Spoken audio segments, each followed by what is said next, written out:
Hello student, welcome back to our channel future academy education. चलिए start करते हैं हम SYDSC का रिजोल्यूशन, जिसका लेक्चर नंबर 12 है। स्टार्ट करते हैं नए sum. Page number 238, 239, 238, question number 2। Question number 2 देखो क्या दिया है। Following is the balance sheet of mister Rane and Kane and Mane. सब ध्यान देंगे यहाँ पे। Following is the balance sheet of mister Rane, Kane and माने एज ऑन 31 मार्च 2019। क्या दिया है? लायबिलिटीज। लायबिलिटीज में कैपिटल दिया है। कैपिटल कहाँ आएगा बताओ? PCC। Sundry creditor, sundry creditor account में जाएगा। When all partner become insolvent का पार्ट चालू है हमारा, और all partner become insolvent में याद रखो कि जो भी लायबिलिटीज होती है उसका हम अकाउंट बनाते हैं यहाँ पे। तो हमने यहाँ पे अकाउंट बना दिया। फिर क्या दिया है? रानेज लोन अकाउंट। ये राणे का लोन अकाउंट है। राणे कौन है? पार्टनर। पार्टनर का लोन अकाउंट बनाते हैं हम लोग, बट हमने यहाँ पे बनाया नहीं क्योंकि पार्टनर अभी देखो सारे के सारे पार्टनर डेफिशिएंट हो गए, सारे के सारे पार्टनर इंसॉल्वेंट हो गए। और जब इंसॉल्वेंट हो गए तो पेमेंट कौन करेगा पार्टनर के लोन का? इसके लिए पार्टनर्स का जो लोन होगा ना, ऑल पार्टनर बिकम इंसॉल्वेंट में लोन अकाउंट नहीं बनाने का, उसके लिए उसके अकाउंट में डाल देने का, PCC में। वापस मैं क्या बोल रहा हूं, जब तीनों के तीनों पार्टनर बर्बाद हो गए, तीनों के तीनों पार्टनर कंगाल हो गए, इंसॉल्वेंट हो गए, तो पार्टनर का लोन का पेमेंट कौन करेगा? कोई नहीं कर सकता। इसलिए उसके लोन को उसके क्रेडिट साइड में डाल देंगे, राणे के लोन के क्रेडिट साइड में डाल देंगे। समझा लॉजिक क्या मैं बोला? तो हम यहीं पे डालेंगे। आगे क्या दिया है? पोस्टिंग। हाँ, फिर फर्नीचर एसेट में जाओ। फर्नीचर कहाँ आएगा? RD, debtors, stock, cash, CBD and capital of माने PCD। पोस्टिंग का एडजस्टमेंट से लेना देना नहीं है तो डायरेक्ट पोस्टिंग कर लेते हैं पहले। चलो स्टार्ट करेंगे हम। पहले यहाँ पे मैं लिख देता हूँ टू सन्ड्री एसेट्स।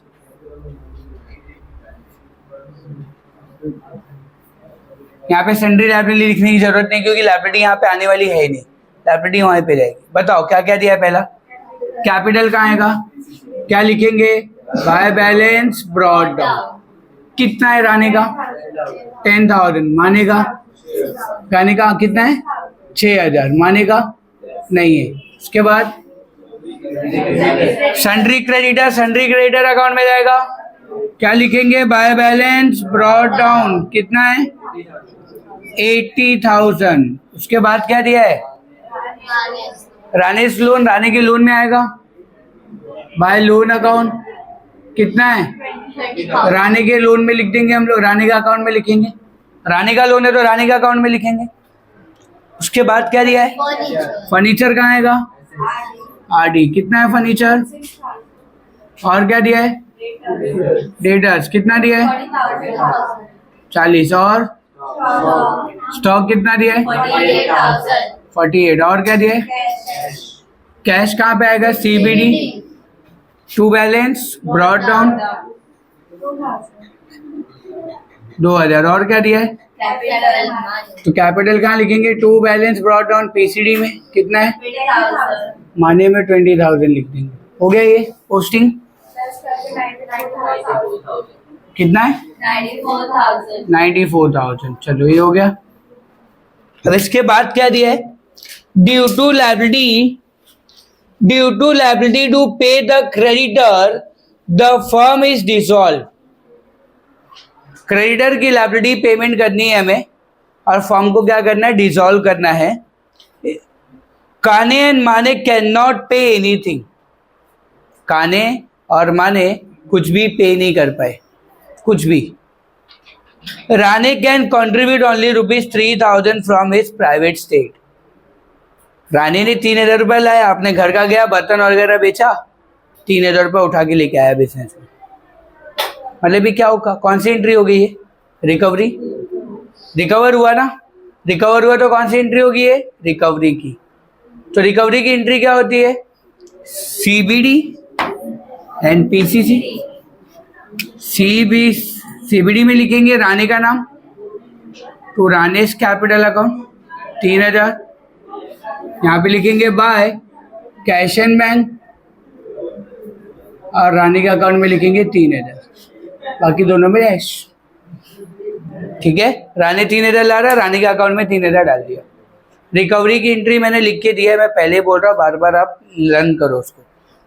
आगे क्या दिया? Stock realise ₹30,000, data realise 32,000 and furniture is sold for ₹2,000। Asset बेच रही है, एसेट रियलाइज की एंट्री होगी। कौन सी एंट्री होगी? तीनों को प्लस कर लो, स्टॉक, डेटास, फर्नीचर। 64,000, 64,000 में एसेट को बेच दिया। एसेट रियलाइज की एंट्री होती क्या है? सीबीडी और आरसी। सीबीडी में क्या लिखेंगे? टू रियलाइजेशन कितना?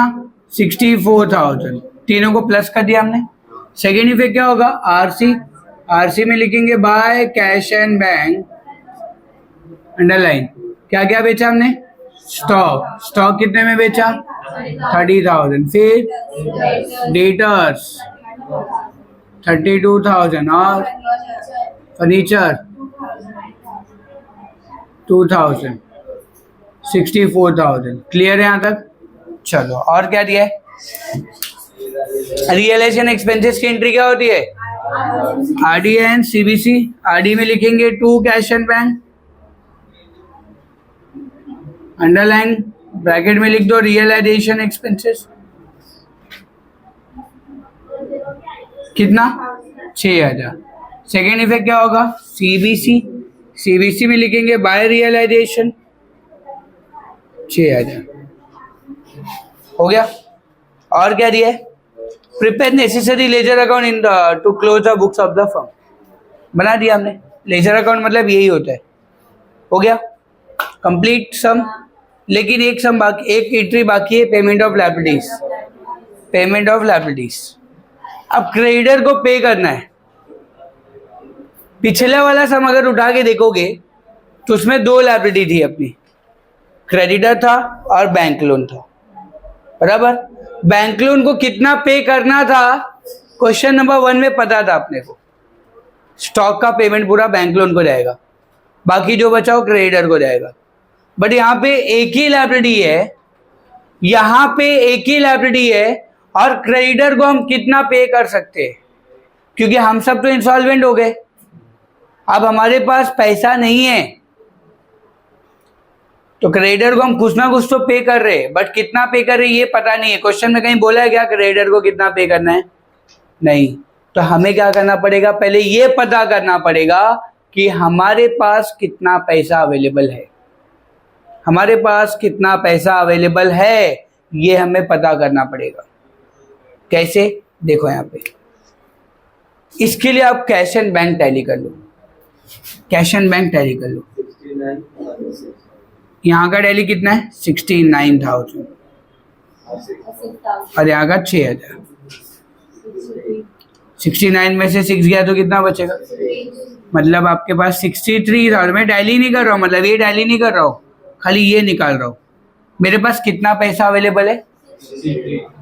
63,000 है, बराबर ना। देखो ये मतलब पैसा आ रहा है, ये मतलब पैसा इतना पैसा आया, उसमें से 6,000 गया, तो बचा कितना तुम्हारे पास? 63 अवेलेबल है। आपके पास कितना पैसा अवेलेबल है? 63,000। तो उतना आप क्रेडिटर को पे कर दोगे। जितना पैसा अवेलेबल है पूरा का पूरा क्रेडिटर को जाएगा। मैं पहले बोल रहा हूँ, पहले आप देखो पिछले वाले सब में ऐसा क्यों नहीं किया था?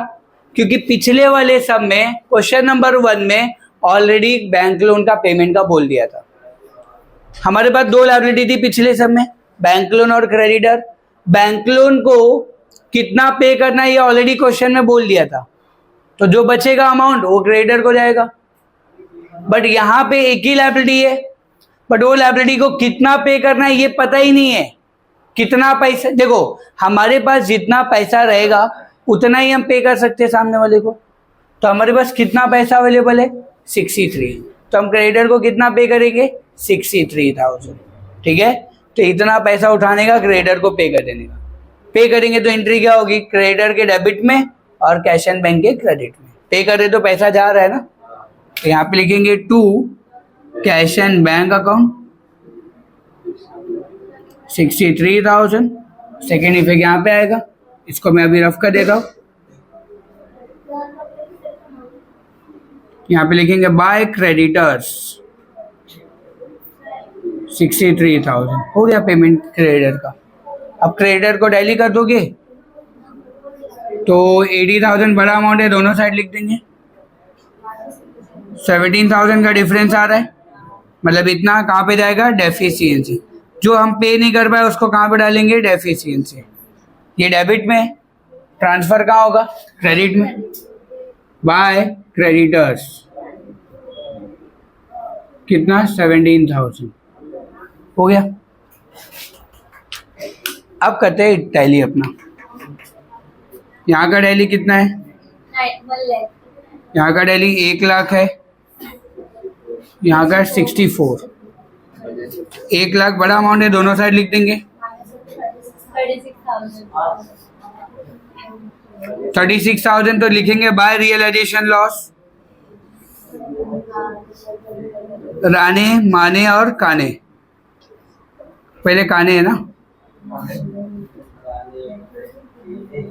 यस। रेशियो क्या दिया उन लोग का, इक्वल है। 36,000 आ रहा है ना, तो क्या क्या बांटोगे आप, 12,000 12,000 12,000। रेशियो इक्वल है। अभी रियलाइजेशन लॉस वहां पे जाएगा, टू रियलाइजेशन लॉस 12,000 12,000 12,000। इसको टैली कर देंगे। यहाँ का टैली 0 है, 12 20 और 12 32। 32,000 दोनों साइड लिख देंगे।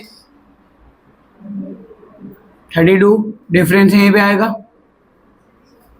यहाँ का 6,000 है, यहाँ का 12,000। 12,000 बड़ा अमाउंट है, दोनों साइड लिख देंगे। 6,000 माइनस कर दी, यहाँ का 33,000 और यहाँ का 12,000। 33 बिगर अमाउंट है, दोनों साइड लिख देंगे। 21,000 डिफरेंस यहाँ पे आ रहा है, इसको लिखेंगे डेफिशिएंसी। अब ये कैश एंड बैंक में नहीं जाएगा, कहाँ पे जाएगा, डेफिशिएंसी। इसको भी क्या लिखेंगे, बाय डेफिशिएंसी। ये डेबिट में है तो ट्रांसफर कहाँ होगा, क्रेडिट में। बाय रानीस कैपिटल 21,000 और ये दोनों कहाँ पे होगा, यहाँ पे। टू कानिस कैपिटल 6,000 टू मानिस कैपिटल 32,000। देखो इसको टैली करोगे तो टैली हो जाएगा 69,000 69,000। ये टैली होने वाला हमेशा। टैली हो गया दोनों साइड, टैली हो गया मतलब तुम राइट हो। 38,000 38,000 हो गया सब। छोटा सा सम था, ठीक है। देख लो यहाँ पे, कुछ डाउट है तो पूछ लो अभी भी। समझे यहाँ पे, पक्का। देख लो क्या किया, देख लो। एक इंपॉर्टेंट बात यही थी कि पेमेंट कितना करना है क्रेडिटर को, क्रेडिटर को कितना पेमेंट करना है यही हमें पता करना है। तो ये हम कैसे पता करेंगे, अपने कैश एंड बैंक को टैली करके। भाई मेरे पास कितना पैसा आया, मेरे पास से कितना पैसा गया, आए में से गए को माइनस कर दो, डेबिट में से क्रेडिट को माइनस कर दो, तुमको पता चल जाएगा तुम्हारे पास कितना पैसा अवेलेबल है। जितना पैसा अवेलेबल होगा उतना ही तुम पे कर सकते हो। तो हमने, हमारे पास कितना पैसा अवेलेबल था क्रेडिटर का, क्रेडिटर को 63 पे कर दिया हमने। समझा, क्लियर है। अगर यही इन केस दो लायबिलिटी होती तो, अगर यही इन केस 2 लायबिलिटी होती तो क्या होता था, तब हमें वहां पे कुछ ना कुछ नया तरीका अपनाना पड़ता था। अभी अगले सब में यही है, क्वेश्चन नंबर 3 में, ठीक है, करेंगे उसको सॉल्व। तो आज के लेक्चर में इतने ही रखते हैं, बाकी नेक्स्ट लेक्चर में कवर करेंगे, ठीक है। वीडियो अच्छा लगा तो प्लीज चैनल को सब्सक्राइब कीजिए एंड फ्रेंड ग्रुप पे शेयर कीजिए। अगर आपको कुछ डाउट है, कुछ क्वेरीज है तो कमेंट बॉक्स में लिखिए।